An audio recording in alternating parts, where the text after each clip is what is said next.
Now, before we begin, I want to say I don't mean to any disrespect towards JJ Abrams or anyone who was a fan of this comic, because we all like different things, and if you love this comic, then don't let me in this video take that away from you. Especially since it's been out of the world for a very long time, and I wasn't making videos at the time this comic actually came out. I mean, it's not been that long, it's only been a couple years, but still. So I'm very, very late to this, but I still really want to talk about it, because I read it recently, and I thought it had some things in it that I have a lot of issues with. So let's talk about it. Spider-Man Bloodlines is set in another timeline, further down the line when Spider-Man has a son named Ben Parker who's a new Spider-Man. Now my biggest issue with this comic overall is how it's marketed as forever changed in Spider-Man comics and as an original idea, when it's really not. In the 90s, the character Mayday Parker AKA Spider-Girl will be introduced. In this story, Peter Parker has once again lost a body part like Spider-Man Bloodlines. He's named his kid after his aunt like he named Ben after his uncle. Both Ben and May were raised unaware of who their parents were, and would take up the mantle of their parents when an old foe returns. That is a lot of similarities. So it is a little jarring that a lot of people seem to be seeing this as a whole new, forever changing the Spider-Man comics idea, when the reality is, it's really not original. Doesn't mean it can't be good as well. It's just, personally, as a fan of Mayday Parker, I really dislike the fact that a lot of people are just kind of ignoring her, despite the fact that she came first. And that's not the only thing. Mayday Parker's story has a lot more plot twists and different turns. For example, the villain is a new Green Goblin, while Ben's villain is just the obvious villain we all saw coming, that being Cadaverous, the same villain who killed his mother.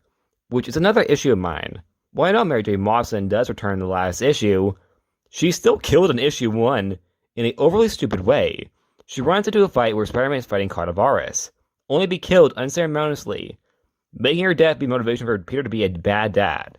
Fridging Mary Jane in issue 1 of all things was, in my opinion, really, really weird. Mary Jane is a strong female character, while of course not a superhero.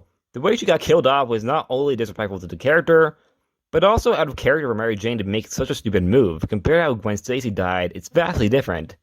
Gwen died in a way that, while one might consider fridging, she at least went out in character. Her death was a staple in Spider-Man lore, like Uncle Ben's death. So I don't really see Gwen dying as really fridging. Mary Jane's death, on the other hand, almost felt like they were, we need a tragedy and we don't have room for you. So, see ya, Mary Jane. And on Peter himself, the character of Mary's death abandons his son with Aunt May. To me, this is very out of character. Of course, Mary's death would affect Peter, but him becoming a deadbeat dad who doesn't even seem to care for his son's well-being and only sacrifices his life to save his son out of obligation to the fact that he feels as if that he has to because he's his father, rather than actual character development of having him, grow closer to his son, just makes Peter come across in a very bad light. This is a guy who's motivated by death all around him to be better, that either being Gwen or Uncle Ben or Harry Osborn.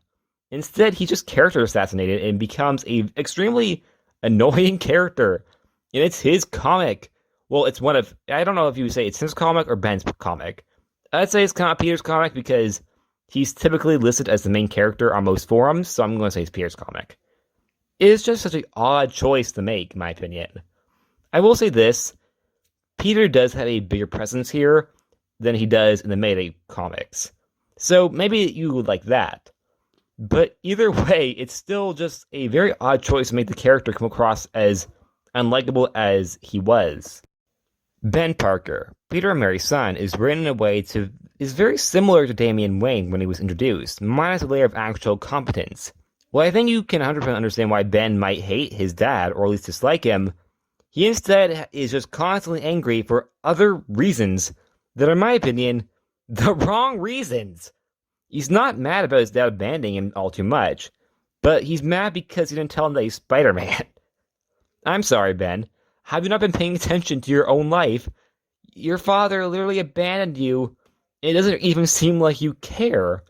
It just comes across very odd that Ben doesn't seem to actually be angry for the right reasons.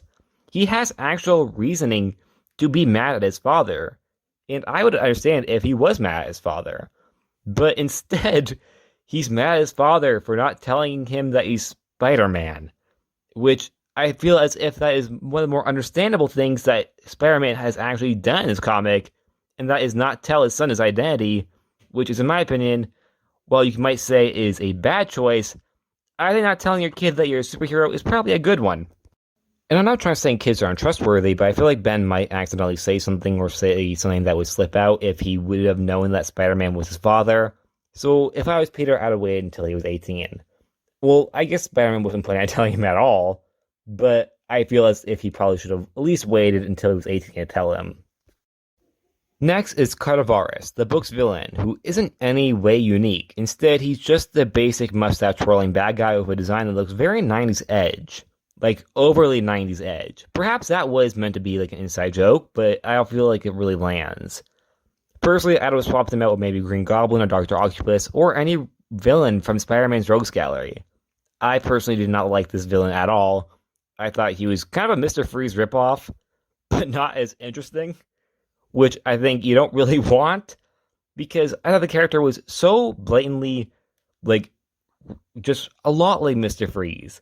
But the whole lever and a containment tube thingamajig, it's just, I feel like any comic book fan who reads anything about, a husband saving his lover by putting them in some weird containment tube, you automatically think Mr. Freeze.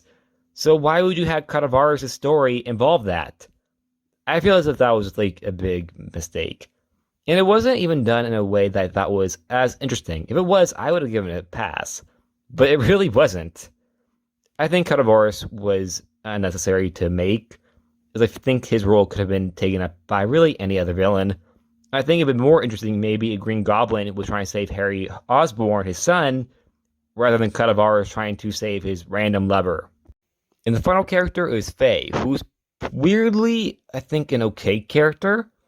I thought some of her sarcastic comments were okay, but the character overall was kind of useless to the series. She had no true purpose except for having someone that Ben can interact with, which I guess does have some purpose, but she really didn't do anything. She was just there as support. I mean, you have to have supporting characters, but she wasn't really an interesting supporting character, just a sarcastic one, which, as someone who is very sarcastic, I can appreciate, because I love sarcasm, but not everybody does, and a lot of people I saw online absolutely hated Faye. Which, I mean, yeah, I can understand that, because a lot of people don't like me either. And that's it. Like always, please like, subscribe, and I'll see you guys next time. Bye.